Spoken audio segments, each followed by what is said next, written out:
اور اے بندے، جس چیز کا تجھے علم نہیں اس کے پیچھے نہ پڑ، کہ کان اور آنکھ اور دل ان سب اعضاء کے بارے میں ضرور باز پرس ہوگی۔ اور زمین پر اکڑ کر اور تن کر مت چل، کہ تو زمین کو پھاڑ تو نہیں ڈالے گا اور نہ لمبا ہو کر پہاڑوں کی چوٹی تک پہنچ جائے گا۔ ان سب عادتوں کی برائی تیرے پروردگار کے نزدیک بہت ناپسند ہے۔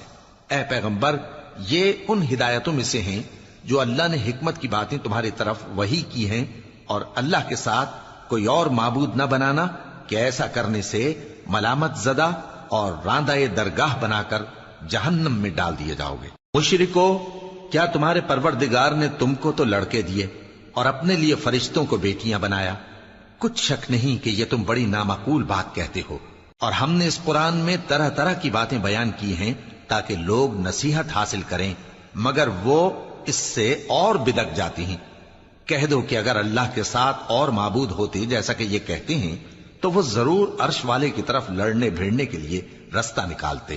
وہ پاک ہے، اور جو کچھ یہ بکواس کرتے ہیں اس سے اس کا رتبہ بہت عالی ہے۔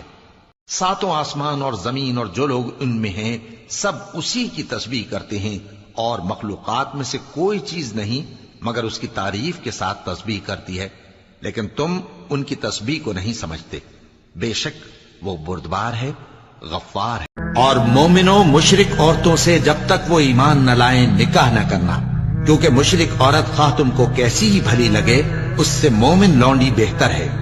اور اسی طرح مشرک مرد جب تک ایمان نہ لائیں مومن عورتوں کو ان کی زوجیت میں نہ دینا، کیونکہ مشرک مرد سے خواہ وہ تم کو کیسا ہی بھلا لگے مومن غلام بہتر ہے۔ یہ مشرک لوگوں کو دوزخ کی طرف بلاتے ہیں، اور اللہ اپنی مہربانی سے بہشت اور بخشش کی طرف بلاتا ہے، اور اپنے حکم لوگوں سے کھول کھول کر بیان کرتا ہے تاکہ نصیحت حاصل کریں۔ الف لام میم، اللہ جو معبود برحق ہے اس کے سوا کوئی عبادت کے لائق نہیں، زندہ ہے سب کو تھامنے والا۔ اس نے اے نبی تم پر سچی کتاب نازل کی جو پہلی آسمانی کتابوں کی تصدیق کرتی ہے، اور اسی نے تورات اور انجیل نازل کی تھی۔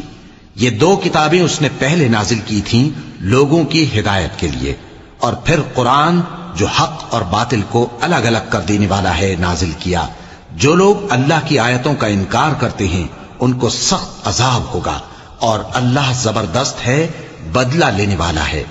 اللہ ایسا خبیر و بصیر ہے کہ کوئی چیز اس سے پوشیدہ نہیں، نہ زمین میں اور نہ آسمان میں۔ وہی تو ہے جو ماں کے پیٹ میں جیسی چاہتا ہے تمہاری صورتیں بناتا ہے، اس غالب حکمت والے کے سوا کوئی عبادت کے لائق نہیں۔ الف لام